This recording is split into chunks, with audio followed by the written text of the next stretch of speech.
వీళ్ళకి లీగల్లీ అన్ని పర్మిషన్స్ ఉన్నాయి. ఇది ఇల్లీగల్ కన్స్ట్రక్షన్ కాదు. గవర్నమెంట్ ఇచ్చిన అప్రూవల్స్ ఉన్నాయి, వీళ్ళ దగ్గర శాంక్షన్ ప్లాన్స్ ఉన్నాయి. And according to those sanction plans and పర్మిషన్సే ఈ బిల్డింగ్ కట్టబడింది.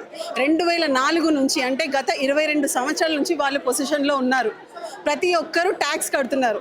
వాళ్ళకి వాటర్ కనెక్షన్ ఇచ్చారు, సివరేజ్ కనెక్షన్ ఇచ్చారు, ఎలక్ట్రిసిటీ. మరి ఒకవేళ నిజంగా ఇది ఇల్లీగల్ కన్స్ట్రక్షన్ అయితే, ఒకవేళ బఫర్ జోన్లో ఉంటే ఇవన్నీ ఎందుకు, ఈ ఆపర్చునిటీస్ అంటే ఇవన్నీ ఎందుకు ఇచ్చారు? మౌలిక వసతులు ఎందుకు కల్పించారు? దాని గురించి అసలు గవర్నమెంట్ ఎందుకు అన్ని కలెక్ట్ చేస్తుంది? మరి ఛార్జెస్, సో ఛార్జెస్ అన్ని కలెక్షన్లో తీసుకుంటారు. వాళ్ళ ప్రాపర్టీని మళ్ళీ రిజిస్టర్డ్ ఫ్లాట్స్ ఇవన్నీ, it is not unregistered flats. All the flats are registered flats.